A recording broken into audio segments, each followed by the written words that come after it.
Welcome to Ultimate Nerdy, where the stories you know take a twist you never saw coming.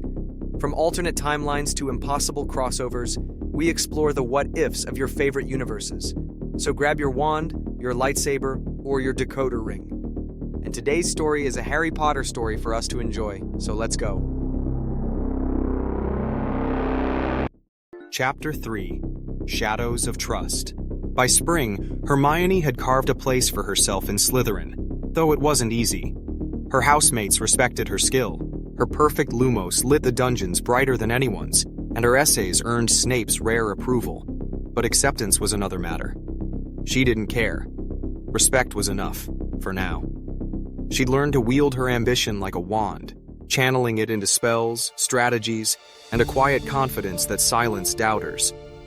Draco, however, remained a complication. He was still the boy who sneered at mudbloods, but he'd stopped aiming that venom at her. Instead, he sought her out, in the library, during study sessions, even on the Quidditch pitch, where he'd linger after practice to toss her a stray snitch, daring her to catch it. She never did, but the challenge thrilled her. Their banter grew sharper, laced with something warmer, though neither would name it. One night, after a grueling potions exam, Hermione found Draco in the library, slumped over a book on magical theory. "You're slipping, Malfoy," she teased, sliding into the seat beside him. "I thought you'd at least try to beat me this time." He glanced up, his eyes tired but glinting. "Maybe I'm letting you win, Granger. Ever think of that?" She snorted. "You? Let someone else win? Please." He closed his book, leaning closer. "You're not just someone, are you? You're relentless. It's almost annoying." "Almost?" She raised an eyebrow, her pulse quickening. He held her gaze, his voice low. "Fine. It's impressive.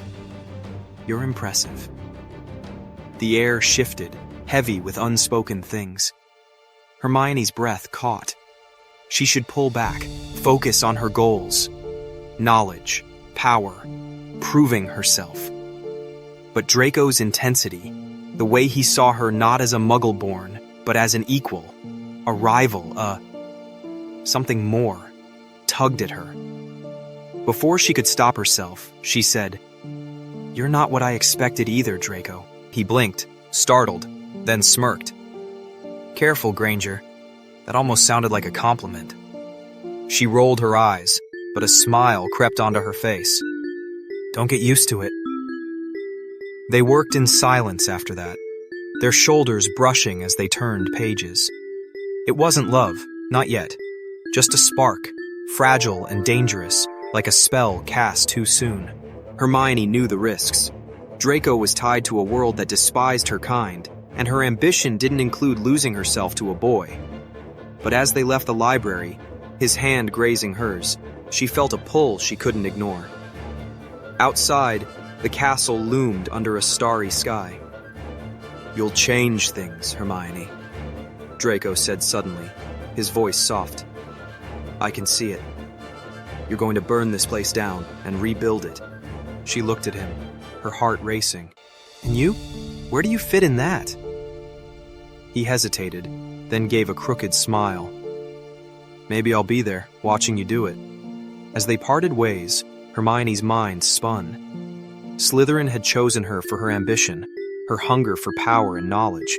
But Draco, complicated, flawed Draco, was teaching her something new. That power wasn't just in spells or status, but in connection, in trust, in the courage to let someone see you. She wasn't ready to admit it, not yet. But as she walked back to the dungeons, the spark between them burned brighter, a promise of something neither could yet name. Chapter 4: The Tower's Shadow. The Slytherin common room had become Hermione's battlefield by 6th year. Less hostile, but no less treacherous. She'd carved a place among them, her wit and wand work silencing most detractors. Draco Malfoy, though, remained an enigma. Their late-night talks had evolved into a quiet alliance, snarky debates over homework, stolen glances in the corridors. But something had shifted in him lately. He was paler, sharper-edged, his smirks replaced by a haunted stare. Hermione noticed it most in the bathroom on the second floor. She'd gone to investigate odd noises, hoping for a quiet study spot, and found him instead, hunched over a sink, sobbing. His sleeves were rolled up, revealing the faint outline of a dark mark. She froze, her breath catching. Draco? She whispered. He whirled, wand raised, eyes wild. Get out, Granger. She didn't move. What's wrong? You're not yourself. Leave! He snarled, but his voice cracked. He sank against the wall, wand clattering to the tiles. You don't understand! You can't!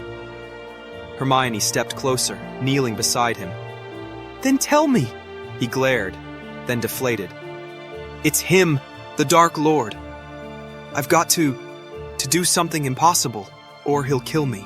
His fingers brushed the mark, trembling. I'm not strong enough. She hesitated, then touched his arm. Tentative, warm. You don't have to be alone. He stared at her, something breaking in his gaze. Why do you care? Because I do, she said simply, and she did, more than she'd admit. The astronomy tower became their refuge. Late one night, with the vanishing cabinet still unfinished and Draco fraying at the edges, they met there. The sky glittered coldly above, the air thick with unspoken words. He paced, ranting about his father's expectations, when he stopped abruptly, facing her. You're different, Hermione, he said, voice low. You're not like them. Pansy, Blaise, you're powerful, brilliant. I can't stop thinking about it. About you. Her heart thudded. Draco, He closed the distance, his hands framing her face, and kissed her. It was fierce, desperate, tasting of salt and fear. She kissed him back, her fingers curling into his robes, until he pulled away, breathing hard. This is mad, he muttered. My parents, they'd never accept you. Mudblood, they'd say, beneath us. The words stung, but she lifted her chin. I don't care what they think, do you? He didn't answer, just looked at her, raw, conflicted. I don't know what I'm doing anymore. Then let me help, she said. Whatever it is, we'll figure it out. Together.